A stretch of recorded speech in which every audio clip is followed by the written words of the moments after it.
მიუხედავად იმისა, რომ ჯერ ტემპერატურის მკვეთრი ვარნა და სეტყვა მოსალოდნელი არ არის, სპეციალისტებმა თადარიგი მაინც დაიჭირეს. დელტას კონსტრუქტორებმა სეტყვის დამშლელი აპარატი დაამზადეს, რომელიც ფერმერებს სარგებელს განსაკუთრებით უამონდებისას მოუტანს. თუ რაზეა საუბარი დეტალურად გიორგი წერაძე მოგიყვებათ.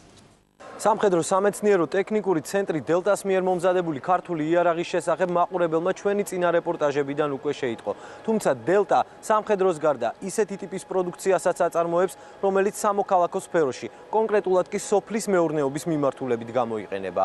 ამ აპარატზე დელტას კონსტრუქტორები თვეების განმავლობაში მუშაობდნენ. მისი დახმარებით ქართველი ფერმერები მოსავლის სტიქიისგან დაცვას შეძლებენ.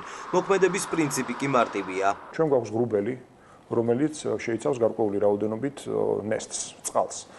ეს წყალი პოტენციურად შესაძლებელი არის, რომ გარდაიქმნეს სეტყვად.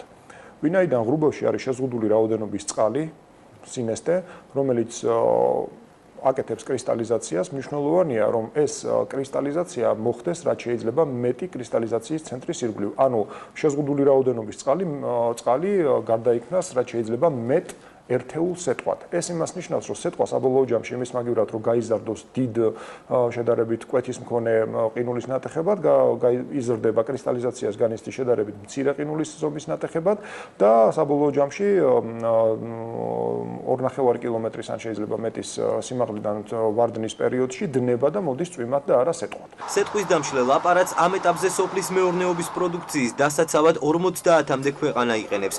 ღრუბლის მიმართულებით გაშვებული რაკეტა სეტყვის კრისტალების დაშლას ვერცხლის იოდიდის ზემოქმედებით ახერხებს. ქართული წარმოების სეტყვის დამშლელი აპარატის რესურსი რამდენიმე ათასი გასროლაა. ეს არის აქტიური რეაქტიული გასროლა ვერცხლის იოდიდის შემცველი სარაკეტო ჭურვის.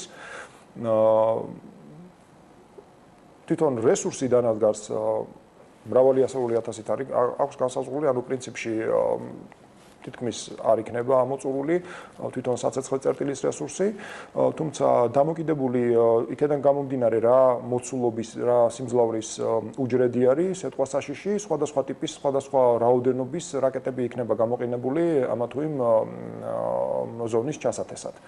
ეგ უკვე ზუსტად დამოკიდებული არის იმ ქართველი მეცნიერების მიერ ჯერ კიდევ ანუ კომუნისტების პერიოდის დროს შექმნილ თეორიებზე და კვლევით სამუშაოებზე, რომლებსაც პრაქტიკული განხორციელება პოვა შემდეგ მთელი მსოფლიოს მასშტაბით. ანუ ჩვენ შეგვიძლია ვთქვათ, რომ თუ სადმე დღესდღეობით ხორციელდება აქტიური ზემოქმედება ვერცხლის იოდიდის ან ნებისმიერი სხვა საკრისტალიზაციო ცენტრის მეშვეობით ღრუბელზე, ყველა ეს ზემოქმედება არის ორიგინალურად დაწყებული საქართველოში და შემდეგ არის უკვე გავრცელებული სხვადასხვა ტიპის პირობებზე და მორგებული არის მათ კონკრეტულ კლიმატურ გარემოებებზე. პირველ ეტაპზე სეტყვის დამშლელი აპარატები კახეთში განთავსდება. სტატისტიკურად ყველაზე ხშირად ნალექი სეტყვის სახით სწორედ ამ რეგიონში მოდის.